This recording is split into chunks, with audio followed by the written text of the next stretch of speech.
നമഃശിവായ. ഒരു ശിഷ്യന്റെ അനുഭവം. വ്യാസമഹാമുനി എന്ന മഹാഗുരുവിൻ്റെ തൂലികയിൽ നിന്നുതിർന്നു വീണ മഹാഭാരതം. അതിലെ കഥാപാത്രങ്ങൾക്ക് മുൻ നിശ്ചയിക്കപ്പെട്ട ചലനങ്ങളുണ്ട്, സ്വഭാവങ്ങളുണ്ട്. അവരുടെ മനോവ്യാപാരങ്ങൾ പോലും നേരത്തെ കുറിക്കപ്പെട്ടവയാണ്. അമ്മ എന്ന പരമഗുരു എനിക്കു വേണ്ടി, എൻ്റെ ജീവിത വിഗതികൾക്കു വേണ്ടി ചിലത് നിശ്ചയിച്ചിട്ടുണ്ട്. ഒരു ചലച്ചിത്ര തിരക്കഥ പോലെ സുവ്യക്തവും ഭദ്രവുമായ ആ തിരക്കഥയിലൂടെ നമ്മളെല്ലാം ചലിക്കുന്നു. അമ്മയെ ആദ്യം കണ്ടതു മുതൽ ഇന്നുവരെ അമ്മ മുൻകൂട്ടി നിശ്ചയിച്ചതാണ്. ഓരോ സംഭവങ്ങളും അമ്മ തീരുമാനിച്ചുറപ്പിച്ച ജീവിതാധ്യായങ്ങൾ. അമ്മയുടെ സർവജ്ഞത്വം കൂടുതൽ കൂടുതൽ വെളിപ്പെടുത്തുന്ന അധ്യായങ്ങൾ. അമ്മ അനുഗ്രഹത്തോടെ കരുണയോടെ തന്ന അനുഭവാമൃതങ്ങൾ. അമ്മയുടെ ആദ്യ ദർശനം ലഭിച്ചത് ഇന്നലെയായിരുന്നു എന്ന് തോന്നിക്കുന്നു. പക്ഷേ കാലം ശരീരത്തിൽ ഏൽപ്പിച്ച മാറ്റങ്ങൾ ഒന്ന് ഓർമ്മിപ്പിക്കുന്നു.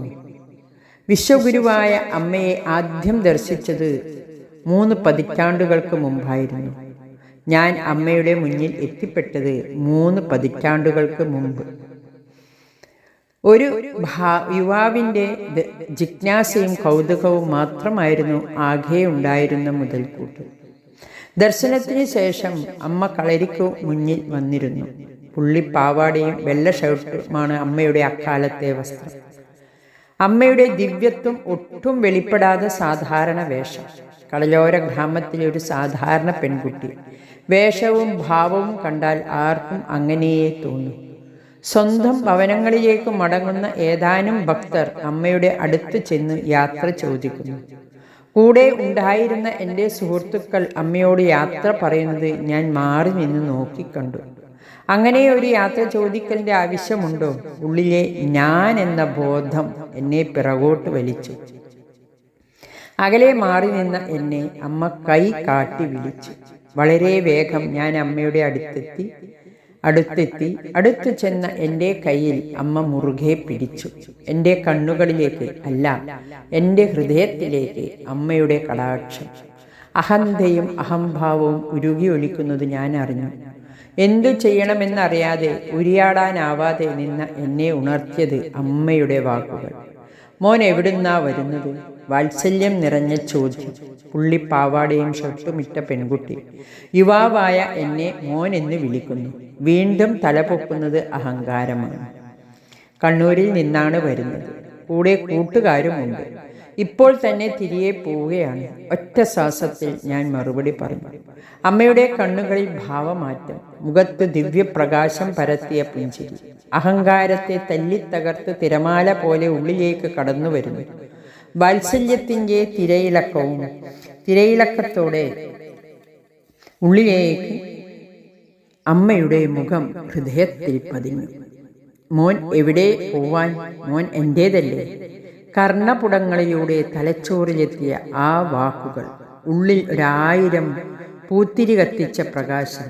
എൻ്റെ കണ്ണിൽ നനവ് പടരുന്നു. മോൻ ഇന്ന് പോയി വരൂ എന്ന് പറഞ്ഞ് അമ്മ കളരിയുടെ പിന്നിലേക്ക് നടന്നു മറഞ്ഞു. തിരികെ പോകാൻ മനസ്സ് അനുവദിക്കുന്നില്ല. സുഹൃത്തുക്കളുടെ നിർബന്ധം മൂലം ഞാൻ കണ്ണൂരിലേക്ക് മടങ്ങി. യാത്രയിലുടനീളം സംസാരിക്കാൻ തോന്നിയില്ല. എൻ്റെ മൗനം കൂട്ടുകാരിൽ ജിജ്ഞാസ പടർത്തി. തിരികെ വീട്ടിലെത്തിയെങ്കിലും മനസ്സ് ഇപ്പോഴും ആ വാത്സല്യ തീരത്താണ് എന്ന് ഞാൻ തിരിച്ചറിഞ്ഞു.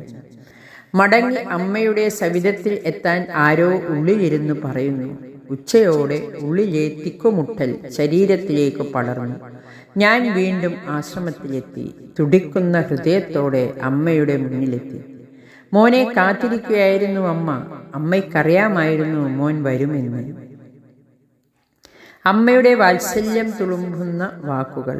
ആ സ്നേഹസമുദ്രിമയുടെ മുൻപിൽ ഞാൻ മുട്ടുകുത്തിയിരുന്നു. അമ്മയില്ലാതെ എനിക്ക് ജീവിക്കാനാവില്ല. കണ്ണീരോടെ ഞാൻ അമ്മയുടെ പാദത്തിൽ വീണു. അമ്മ എന്നും ഉണ്ടാവും എൻ്റെ മോൻ്റെ കൂടെ. മോൻ എവിടെ പോയാലും അമ്മ മോൻ്റെ കൂടെ തന്നെ ഉണ്ടാവും. ഉറച്ച വാക്കുകൾ. അമ്മ എന്നെ സ്വീകരിച്ചു കഴിഞ്ഞു. എൻ്റെ ജീവിതകഥ അമ്മ രചിച്ചു കഴിഞ്ഞിരിക്കുന്നു. ആ വാക്കുകൾ, ആ വാഗ്ദാനം ഇന്നും എന്നെ നയിക്കുന്നു. അമ്മ പറയാറുള്ള ഒരു ഉപദേശമുണ്ട്: മക്കളെ, ഒരു വാചകം കഴിഞ്ഞു വിരാമചിഹ്നം ഇടുന്നത് അടുത്ത വാക്കുകളുടെ തുടക്കത്തിനു വേണ്ടിയാണ്. അത്രയും നാളത്തെ എൻ്റെ ജീവിതത്തിനു വിരാമം നൽകി അമ്മ എന്നെ പുതിയ വഴിയിലേക്ക് ശരണാഗതിയാവാൻ തിരഞ്ഞെടുത്തു. ഹരി ഓം നമഃ ശിവായ.